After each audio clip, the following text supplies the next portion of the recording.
আসসালামু আলাইকুম সম্মানিত হাজী সাহাবান বৃন্দ, আপনারা জানেন যে এই বদরের প্রান্তে ঐতিহাসিকভাবে অনেক গুরুত্বপূর্ণ একটি জায়গা এবং এই যুদ্ধে আল্লাহ পাক রব্বুল আলামিন মুসলমানদের বিজয়ের জন্য অনেকগুলো ফেরেশতা পাঠিয়েছিলেন যুদ্ধ করার জন্য মুসলমানদের পক্ষে। মুসলমানদের সৈনিক যেহেতু কম ছিল এবং কুরাইশদের কাফেরদের সৈনিক সংখ্যা ছিল অনেক বেশি।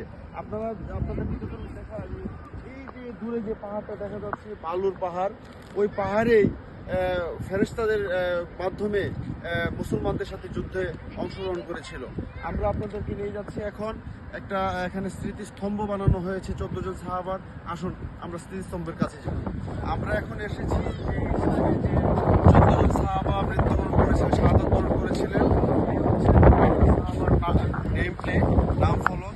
এখানে যারা বিভিন্ন বিশ্বের বিভিন্ন জায়গা থেকে যারা হজ করতে আসেন সবাই জায়গাটা দেখার জন্য। এটা হচ্ছে সেই নাম ফলক যারা ইসলামের অত্যন্ত দক্ষতার সাথে বীরত্বের সাথে যুদ্ধ করেছিল, যুদ্ধ করে ওনারা ইসলামের বিজয় ছিনিয়ে নিয়ে এসেছিল। আসুন আমরা আপনাদেরকে দেখাচ্ছি 14 জন সাহাবা কোথায় শায়িত রয়েছে। আমরা এখন চলে আসছি যে আমাদের প্রিয় সাহাবা বৃন্দ নবী করিম সাল্লাল্লাহু আলাইহি ওয়াসাল্লামের সাথে যুদ্ধ করে যারা ইসলামের জন্য শহীদ হয়েছিল, জীবন দিয়েছিল, ওনারা যেখানে যে জায়গাটায় শায়িত রয়েছে আমরা এই জায়গাটায় এসেছি। আমরা আপনাদেরকে দেখানোর চেষ্টা করতেছি যে ইসলামের সেই সাহসী সৈনিকেরা কোন জায়গায় শায়িত রয়েছে। এই জায়গাটি হচ্ছে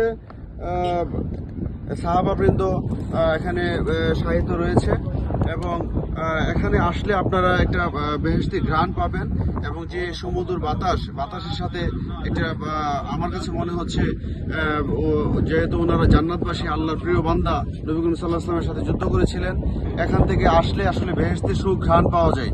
আপনারা যারাই আসবেন এই জায়গাটি অবশ্যই আসবেন, কারণ হচ্ছে এখানে হচ্ছে আল্লাহর প্রিয় নবী হযরত মুহাম্মদ সাল্লাল্লাহু আলাইহি ওয়াসাল্লামের নেতৃত্বে এই জায়গাটাতেই যুদ্ধ হয়েছিল। ধন্যবাদ সবাইকে।